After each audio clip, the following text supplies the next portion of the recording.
Pues vamos a conocer un poco más sobre una civilización muy antigua, tan antigua como las hormigas, incluso las abejas también estaban a la par, como buenos insectos. Manuel, interesante hoy, ¿eh? Que es interesante, yo estoy enganchadísimo. Mira el libro que tengo aquí, que me lo estoy leyendo, vamos, Empapando, pero con un disfrute que no os podéis ni imaginar. Su autor, José Manuel Vidal, ¿qué tal? ¿Cómo estás? Mucho gusto, encantadísimo de estar aquí con vosotros. Bueno, oye, la primera pregunta es filosófica.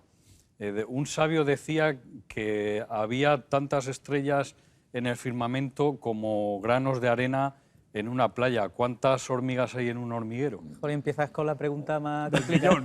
Del millón. Pues mira, pues como todo en la vida, la respuesta a esa pregunta es depende. ¿Y de qué depende? Pues depende de la especie de hormiga a la cual nos refiramos, porque hay especies que tienen hormigueros compuestos por muy poquitos individuos, y sin embargo hay especies que tienen hormigueros compuestos por miles de millones de individuos.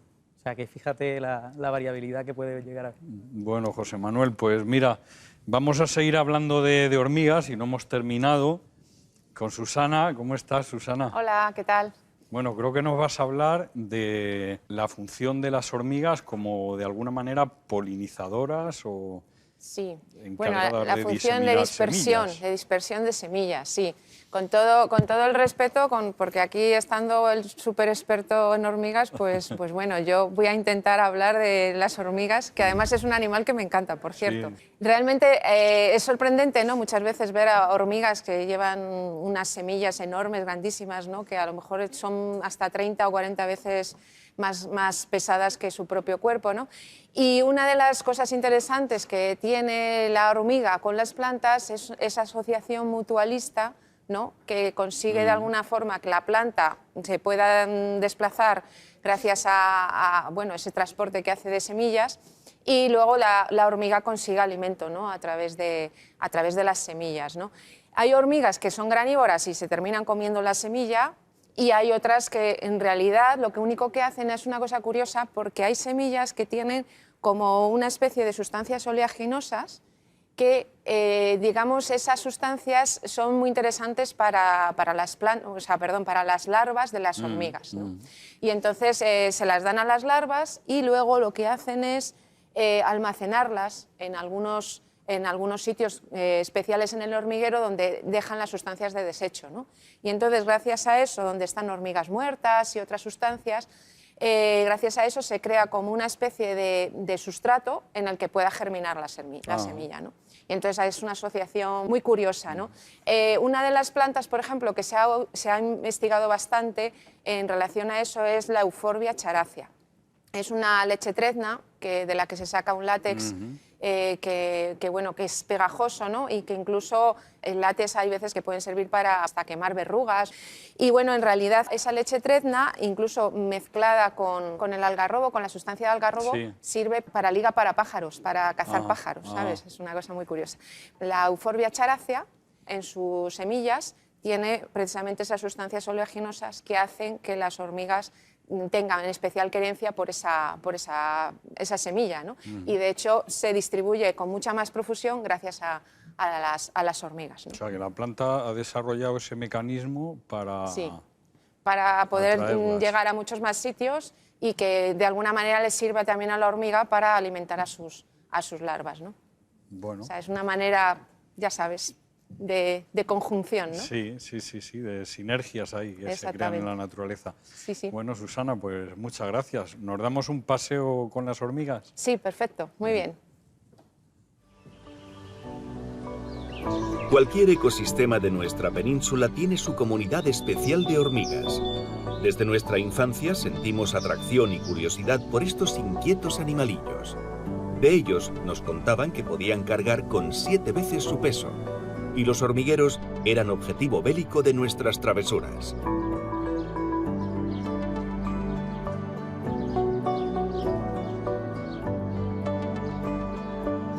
Aquí las observamos acarreando piedras en su afán por renovar o limpiar su hormiguero.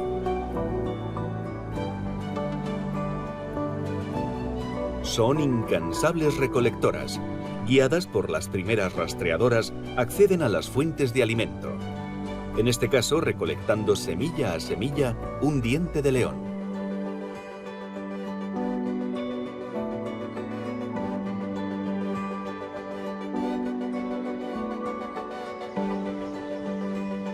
La familia Formicidae, como la denominan los científicos, es realmente extensa y diversa. Solamente en la península ibérica podemos identificar hasta 300 especies diferentes.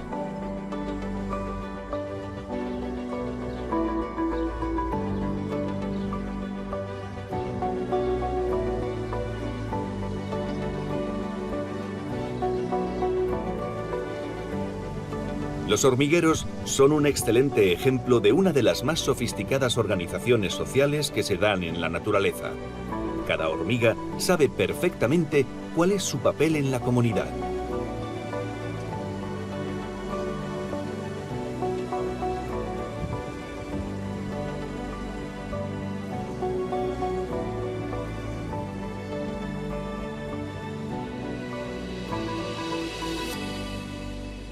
Obreras y soldados cooperan para un bien común, pero algo pasa cuando una obrera se permite la licencia de hostigar a la soldado.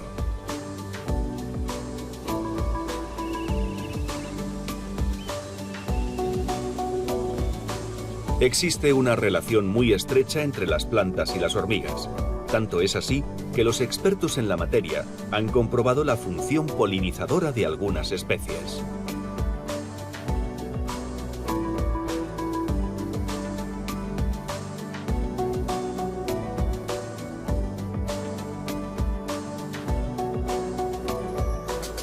Los cadáveres son también una importante fuente de alimento.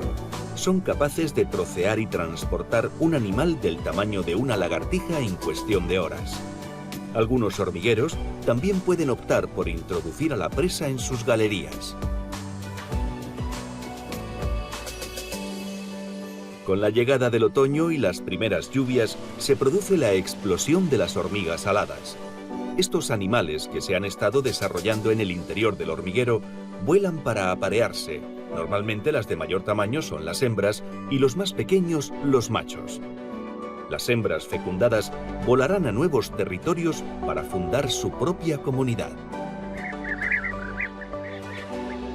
Esta explosión de proteínas aladas atrae a los abejarucos, también a pitos reales, torcecuellos y otros depredadores que aprovechan la bonanza.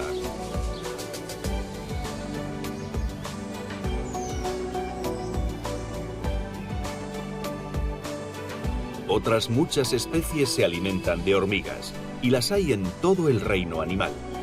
Solo queda hacernos una pregunta. Según la moraleja de la fábula de Esopo, ¿qué preferimos ser, la cigarra o la hormiga?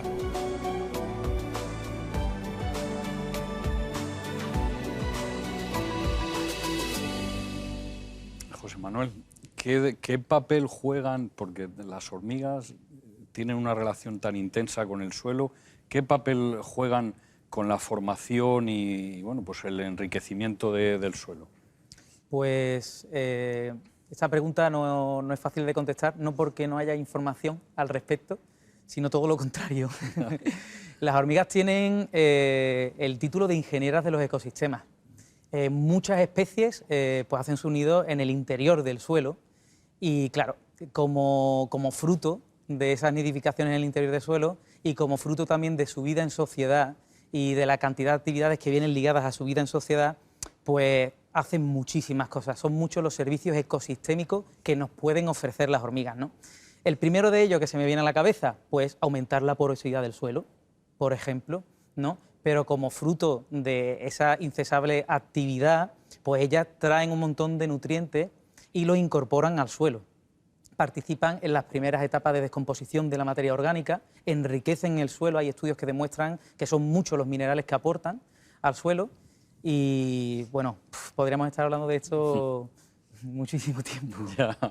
Al hilo de lo que nos ha contado Susana, ¿verdad?, de cómo las hormigas pues contribuyen también a la diseminación de semillas, ¿conoces algún caso especialmente complejo, un protocolo que ellas hayan generado pues de recolecta o de, no sé, algo especialmente impresionante para que nos deslumbre, ¿no?, el mundo de las hormigas aún más? Sí, la dispersión de semillas quizás sea uno de los primeros servicios ecosistémicos que podemos quizá pensar, ¿no?, cuando hablamos de hormigas, ¿no?, como ha comentado la compañera. Y como ha dicho también, se ha llegado a un nivel de asociación, de mutualismo entre plantas, especies de plantas y especies de hormigas, que esas plantas incluso crean unas semillas especiales con una estructura especial para poder ser dispersadas por hormigas, ¿no?, y que estas hormigas se alimenten de esa estructura en concreto y dejen la semilla, que es lo que le interesa a la planta.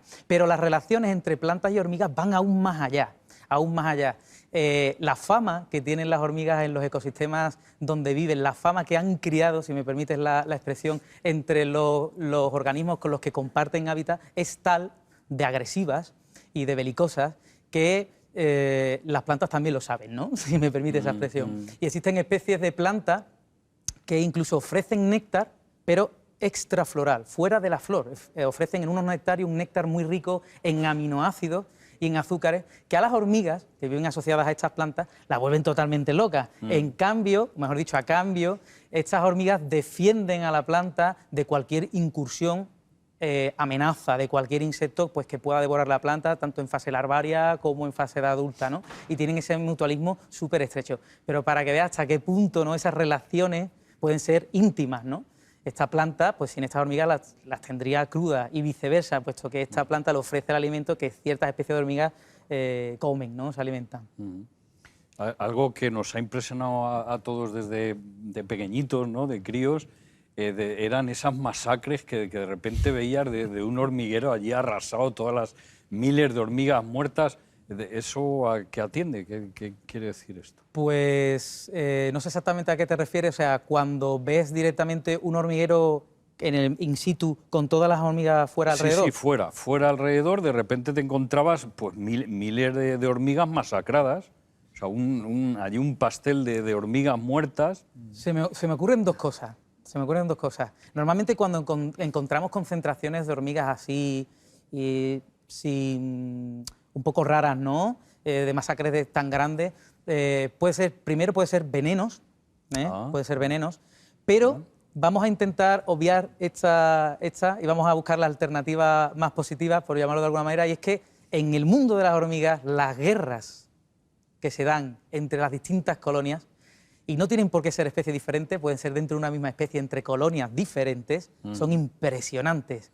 Y como consecuencia de estas guerras, en muchas ocasiones te puedes encontrar en el hormiguero y alrededor del hormiguero pues un montón de obreras muertas como consecuencia de una guerra que ha tenido lugar ahí hace poquito tiempo. Claro, yo creo que más atendía a eso, ¿no?, por el tipo, yo lo que recuerdo, ¿no?, que me impactaba. Oye, mucho. y cuéntanos, para los que no estamos muy puestos en el mundo, que yo veo que son unos expertos, se organizan un poco como pueden ser las abejas, con una reina, unos soldados, unos... Efectivamente. Cuéntanos un poco a los espectadores. Efectivamente, pues en el formidable mundo de las hormigas, pues hay una palabra que hay que mencionar, que es la palabra eusocialidad, ¿no? Son animales eusociales, un término acuñado por una entomóloga estadounidense en el 66, Susan Batra, que hacía referencia pues al nivel más alto de organización social en el mundo animal. Es verdad que las hormigas no son los únicos animales capaces de organizarse de esta forma. Existen otros insectos como himenópteros, como abejas, como avispas,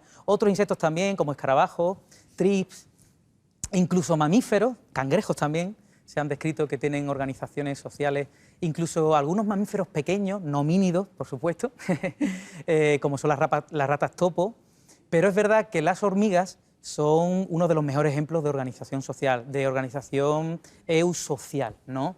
¿Y en qué consiste? Como bien has explicado, Agustín, pues resulta de que en estas sociedades la mayoría de individuos pues no se reproducen, no dejan descendencia, sino que trabajan en beneficio de una reina, de machos que copulan con esta reina y de las futuras descendencias de estos machos y reinas, ¿no?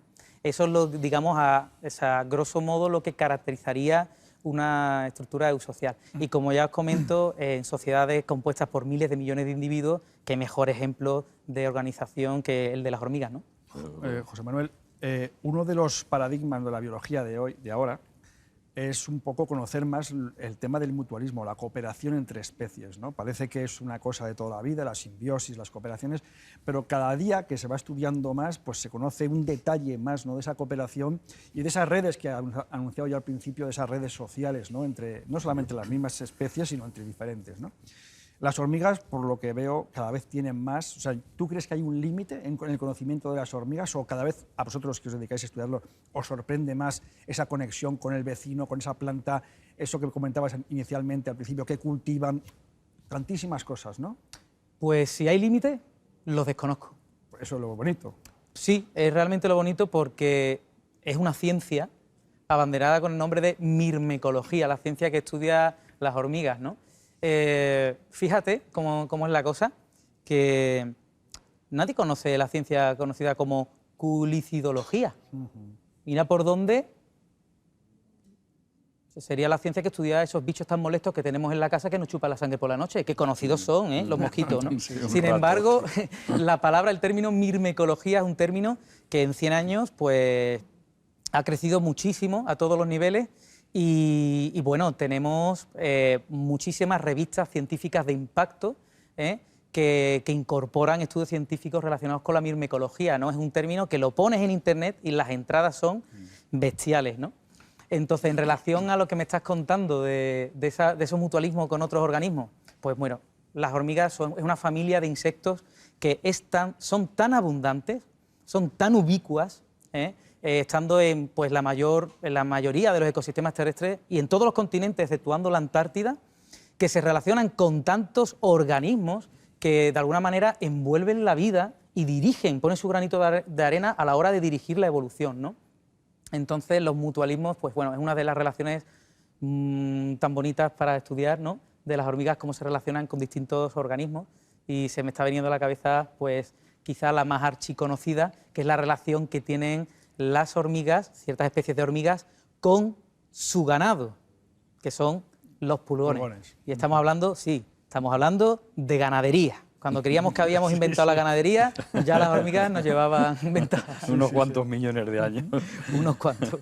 José Manuel, ya para terminar, y de forma breve, citas en tu libro maravilloso una palabra que a mí me sugieren dos cosas, pero a mí me gustaría que nos contaras qué te sugieren y por qué la citas ahí, que es marabunta.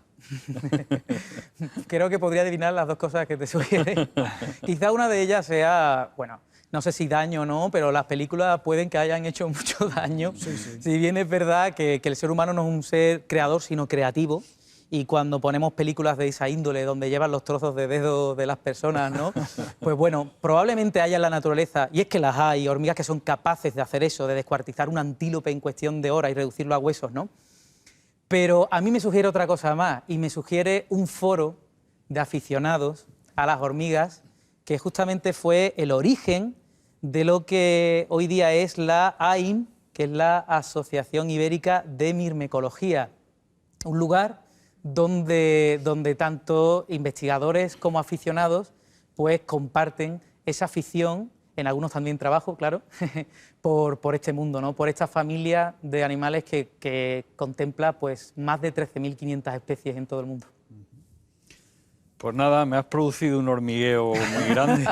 José Manuel, muchísimas gracias por compartir con nosotros. A vosotros por la oportunidad.